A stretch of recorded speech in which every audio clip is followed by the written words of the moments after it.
आज हम पढ़ने जा रहे हैं लाइफ प्रोसेसेस में से अपना पहला topic nutrition and its types.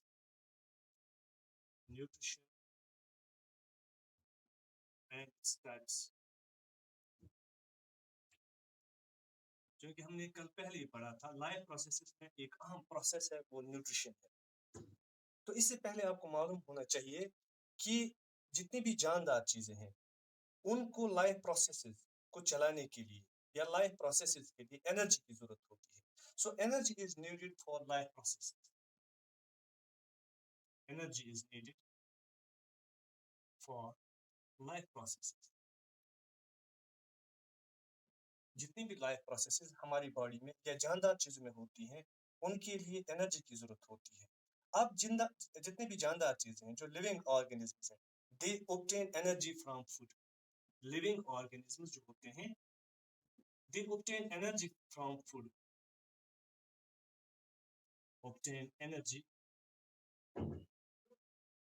From food, ठीक है ना। एक्चुअली फूड जो होता है, जिस तरह बाकी हमारे पास जैसे कोई गाड़ी होती है, कोई जनरेटर होता है या बाकी चीजें, उनको भी फ्यूल की जरूरत होती है। उस फ्यूल से वो एनर्जी हासिल करते हैं, ठीक है ना। जब एनर्जी हासिल करते हैं तब जाके गाड़ी चलती है या कोई भी गैजेट जो इन फ्यूल्स पे चलता है। जब फ्यूल जलता है और इससे एनर्जी निकलती है, उसकी वजह से वो प्रोसेस करता है, वो चलता है, ठीक है ना। गाड़ी हो या कोई भी चीज हो, वो फ्यूल पे ही चलती है। तो फ्यूल जो है वो एनर्जी का सोर्स होता है। इसी तरह जानदार चीजों में जो एनर्जी का सोर्स है वो फूड है।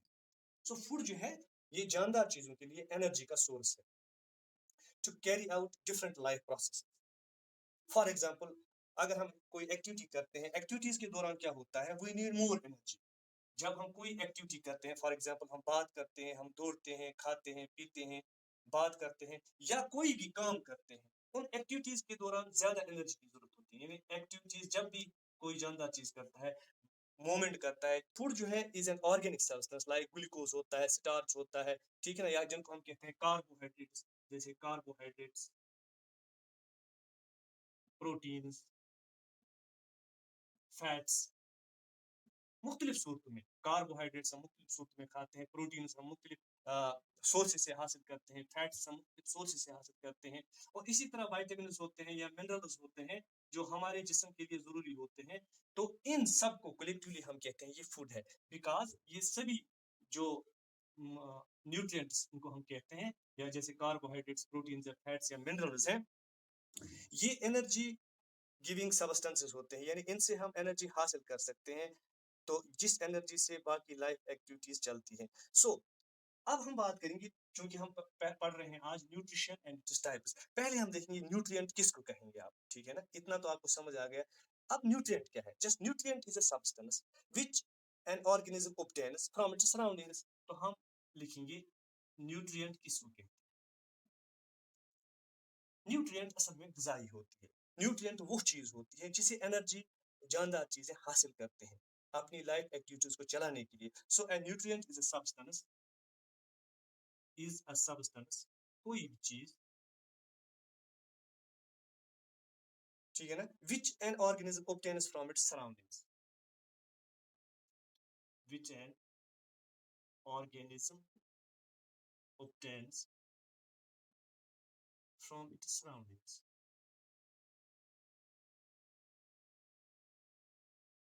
जानदार चीजें, जो भी चीजें सराउंडिंग से हासिल करते हैं टू ऑब्टेन एनर्जी, उनको हम न्यूट्रिएंट्स कहते हैं, ठीक है। और इन न्यूट्रिएंट्स को क्या किया जाता है, these are used as a source of energy, ठीक है ना। जिस तरह मैंने पहले ही आपको बताया कि ये जो न्यूट्रिएंट्स होते हैं, ये जो ग़िज़ा होती है, these are used as source of, used as a source of energy, source of energy, ठीक है। For biosynthesis of body constants, क्योंकि हमारी बॉडी की ग्रोथ होती है, डेवलपमेंट होती है, और जो भी हम काम करते हैं, सो बॉडी डेवलपमेंट के लिए, ग्रोथ के लिए, डेवलपमेंट के लिए, ग्रोथ के लिए, और जो भी हम लाइफ एक्टिविटीज करते हैं उनके लिए ये सोर्स ऑफ एनर्जी इस्तेमाल किया जाता है। और इस सोर्स ऑफ एनर्जी को हम कहेंगे न्यूट्रिएंट्स, या हमारे न्यूट्रिएंट्स में जो कार्बोहाइड्रेट्स होते हैं, इनको एक्चुअली क्या कहा जाता है? एनर्जी गिविंग फूड्स या energy giving nutrients. Energy giving giving nutrients, ये एनर्जी गिविंग। और ये प्रोटीन्स जो होते हैं, ठीक है, इनको कहते हैं body building nutrients. Body building nutrients. Fats भी इसी में आते हैं। फैट्स और कार्बोहाइड्रेट्स ये हमारे जिस्म में ऑक्सीडाइज हो जाते हैं और इनसे एनर्जी निकलती है, जिस एनर्जी से हम काम कर सकते हैं। हम अपनी ही बात नहीं करते हैं, बल्कि जितने भी एनिमल्स हैं।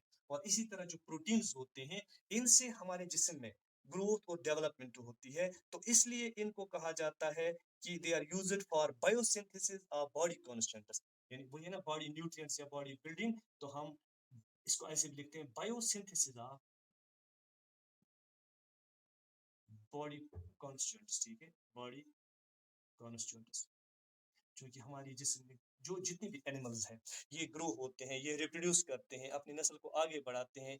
इनकी सेल्स में, ठीक है, इनकी बॉडी में ग्रोथ होती है। उस ग्रोथ के लिए, डेवलपमेंट के लिए किन की जरूरत होती है? प्रोटीन्स की जरूरत होती है। आपने देखा होगा जो लड़के या जो भी कोई जिम के लिए जाता है, जो सपोर्ट्समैन होते हैं, उनको अपनी बॉडी बिल्ड करने के लिए ज्यादा जो है प्रोटीन्स की कंटेंट लेने के लिए कहा जाता है, उनको सजेस्ट किया जाता है कि आप ज्यादा से ज्यादा प्रोटीन्स खाएं, क्योंकि प्रोटीन्स का जो बुनियादी जो जो उनकी जरूरत होती है, ये बॉडी बिल्डिंग न्यूट्रिएंट्स होते हैं। ये जरूरत आते हैं बायोसिंथेसिस ऑफ जो मतलब बॉडी सेल्स हैं, और उनकी ग्रोथ और डेवलपमेंट के लिए ये ज्यादातर काम आते हैं। तो ये मैंने बीच, जब आपको इतना समझ आ जाएगा तो आप आराम से आप समझ जाएगा। न्यूट्रिशन जो है actually it is a process of intake of nutrients. Simply हम लिखेंगे the process of intake of nutrients.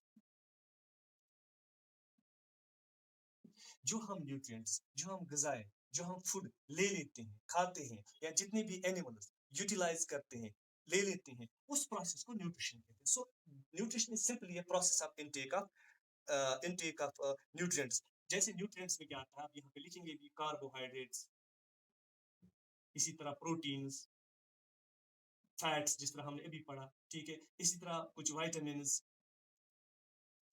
कुछ मिनरल्स। हमारे जिस्म में मिनरल्स भी होते हैं, जैसे जिंक होता है, सोडियम होता है, पोटेशियम होता है, ठीक है ना।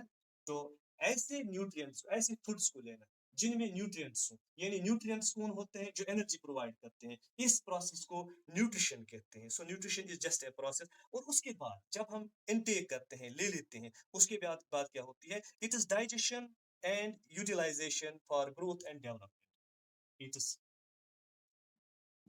डाइजेशन एंड इनकॉर्पोरेशन, हम लिखेंगे incorporation for growth and development. Growth and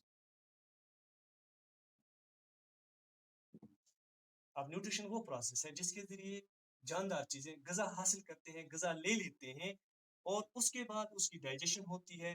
और फिर ये फूड्स जो इनसे एनर्जी निकलती है, जो इनसे बाकी चीजें निकलती हैं, इनको इनकॉर्पोरेट करना फॉर ग्रोथ एंड डेवलपमेंट, इस पूरी प्रोसेस को न्यूट्रिशन कहते हैं।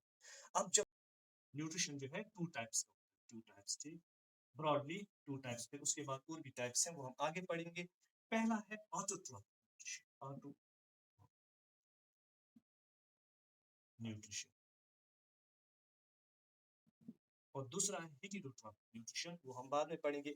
ऑटोट्रॉपिक न्यूट्रिशन, इसको हम कहते हैं, वैसे भी है self sufficient food, self sufficient for food. ऐसे जानदार चीजें जो अपनी ग़िज़ा खुद तैयार करते हैं, ठीक है।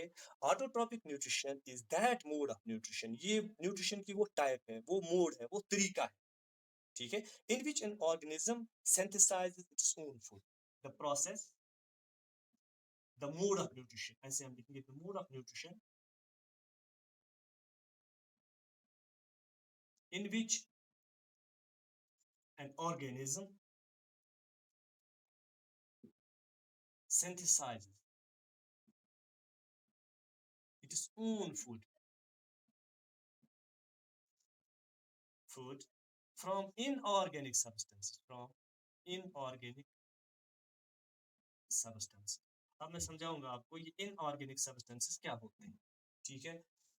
वो जानदार चीज है क्योंकि हमने पहले ही पढ़ा, जानदार चीज में प्लांट्स भी आते हैं, एनिमल्स भी आते हैं, बैक्टीरिया भी आते हैं, फंजे भी आते हैं, और जो भी ब्लू ग्रीन एल्गी हैं वो सब जानदार चीजों में आते हैं, जिनमें ग्रोथ डेवलपमेंट होती है, जिनमें रेस्पिरेशन होती है, ठीक है ना, रिप्रोडक्शन होती है, जिनको ग़िज़ा की जरूरत होती है, उनको हम जानदार चीजें कहते हैं।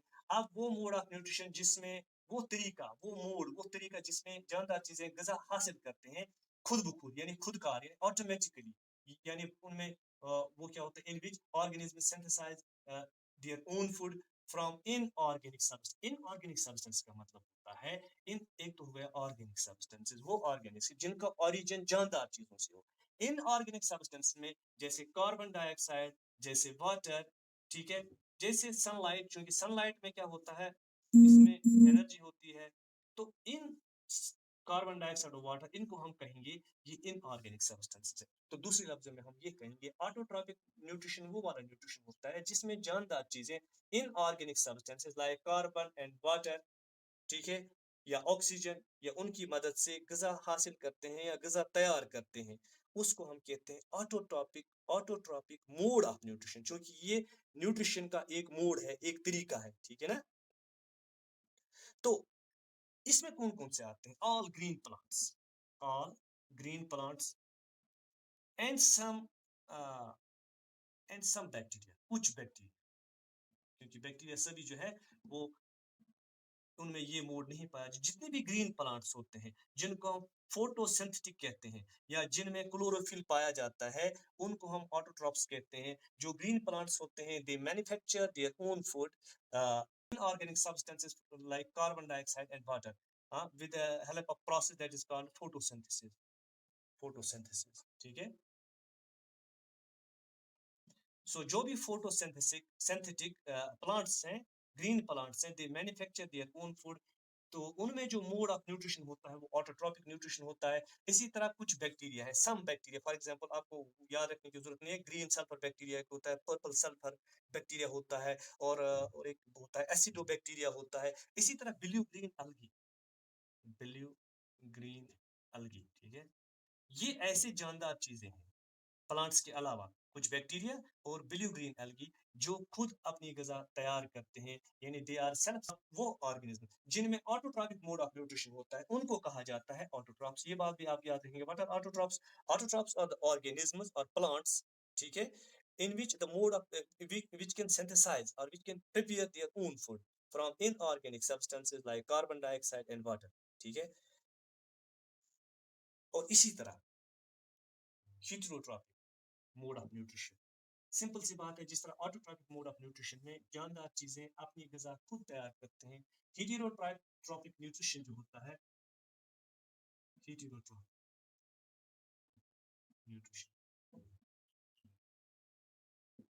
It is that mode of nutrition, ये वो तरीका है न्यूट्रिशन का, in which the organisms can not manufacture their own food, or they cannot synthesize their own food from simple inorganic materials like carbon dioxide and water।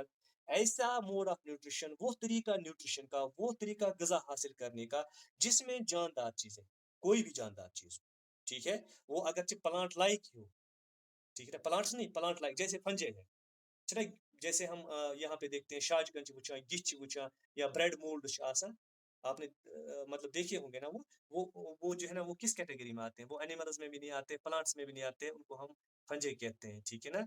तो जो ये fungus वगैरह होते हैं, या जितने भी एनिमल्स हैं, इनमें ये सलाहियत नहीं होती कि ये अपनी ग़िज़ा खुद तैयार कर सकें। तो इनको कहते हैं, इस मोड ऑफ न्यूट्रिशन को कहते हैं heterotrophic mode of nutrition. So those organisms which can not, those organisms, पहले हम देखेंगे इसको हम पहले हम देखेंगे, वो कहते हैं हीटोट्रॉप, पहले हम देखेंगे ये mode of nutrition. So the heterotroph is that mode of nutrition, that mode of nutrition, that mode of nutrition means वो तरीका न्यूट्रिशन का, ठीक है, वो तरीका ग़िज़ा हासिल करने का, in which organism, in which organism, organisms can not cannot manufacture or prepare or synthesize their own food from inorganic substances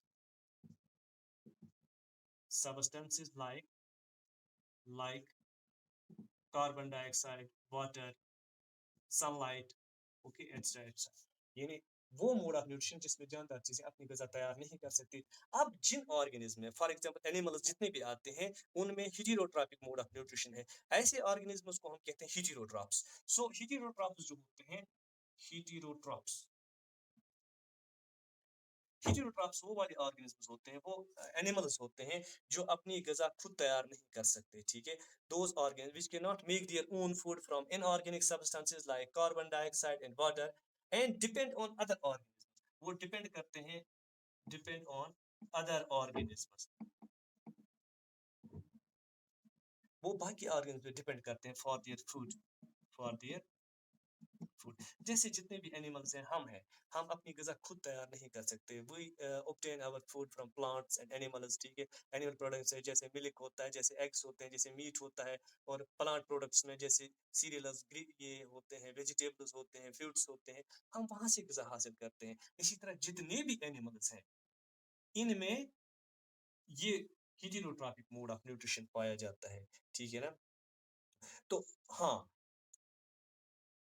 जो भी नॉन ग्रीन प्लांट्स हैं, एक बात आप याद रखोगे, जैसे जिनको हम यीस्ट कहते हैं, या यहाँ पे लिखेंगे हम कुछ नॉन ग्रीन प्लांट्स, प्लांट्स वो नहीं होते जैसे फंजे, ठीक है, फंजे, ठीक है, यीस्ट, यीस्ट इसी में से आता है। इसी तरह ब्रेड मोल्ड वगैरह वो इसमें इस कैटेगरी में आता है। ये वाले भी वो होते हैं कि ये अपनी गजा खुद तैयार नहीं, but they depend on dedicated organic matter, वो हम आगे पढ़ेंगे, क्योंकि हमें टाइप्स पढ़ने हैं ना, वहाँ पे हम डिटेल में पढ़ेंगे कि फंजे जो है। अलबत्ता इनमें भी हीटेरोट्रॉपिक मोड ऑफ न्यूट्रिशन होता है, जैसे हमारे वो मार्चिला होता है कहाँ पे, जंगलों में होता है। इसी तरह वो जिसको हम शाज कंचना बनाए तुम ग्रो करा, या ब्रेड मोल्ड या यूं इस फंगस या जो बाहर हम देखते हैं, ठीक है ना, मार्च अप्रैल के महीने में निकलते हैं, तो वो एक्चुअली नॉन ग्रीन प्लांट्स जैसे होते हैं, प्लांट्स नहीं होते हैं, वो नॉन ग्रीन होते हैं, प्लांट्स जैसे उगते हैं। उनमें भी हीटेरोट्रॉपिक मोड ऑफ न्यूट्रिशन है, यानी वो अपनी गजा खुद तैयार नहीं कर सकते। इस तरह आज हमने पढ़ा न्यूट्रिशन जो होता है, इसको मतलब इसको हम इस डिटेल में पढ़ा। उसके बाद टाइप्स ऑफ न्यूट्रिशन, ऑटोट्रॉपिक और हेटेरोट्रॉपिक न्यूट्रिशन। इंशाल्लाह हम कल आगे पढ़ेंगे कि जो बाकी टाइप्स है न्यूट्रिशन की, ठीक है, हेटेरोट्रॉपिक न्यूट्रिशन की या ऑटोट्रॉपिक न्यूट्रिशन की। तो